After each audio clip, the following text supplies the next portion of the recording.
have is that we rely so much on rain-fed agriculture.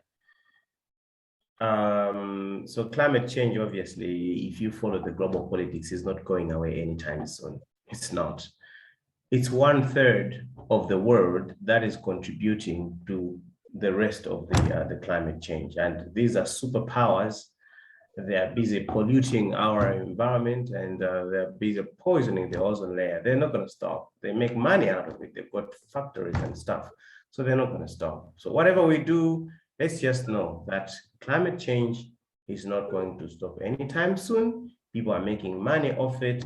So let's forget about that. So let's imagine things are going to be like this for the rest of our lives, which I pretty much think they are. And now let's start looking at the alternatives. I think the major alternative that we could think of is the issue of irrigation. The problem we have in Africa, in Malawi, is that we rely so much on rain-fed agriculture. But when we're doing that, let's ask ourselves how our friends in Israel, for example, do their farming. How do our friends elsewhere do their farming? Some people are doing farming in places that are literally deserts. So in most African countries, in Malawi, for example, the water table is still not that low. It's fairly high. We could do with irrigation. It's a bit complex, but I think it can be done, especially if you are a large-scale farmer and you're a commercial farmer who wants to maximize profit. You know that you must consider this as your investment.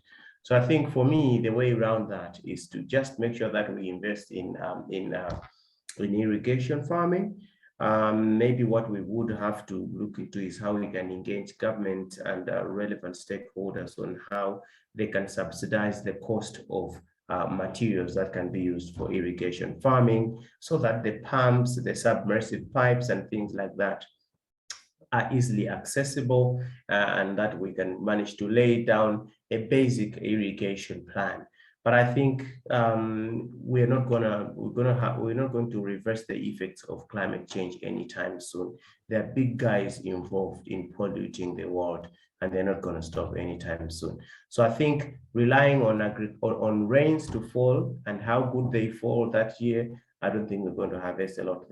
The sadness for me is that it's still the technology of irrigation still hasn't been properly propagated, especially for smallholder farmers, and how they can irrigate a 1-acre piece of land, a 5-hectare piece of land. That's still technology that we're yet to make breakthroughs into.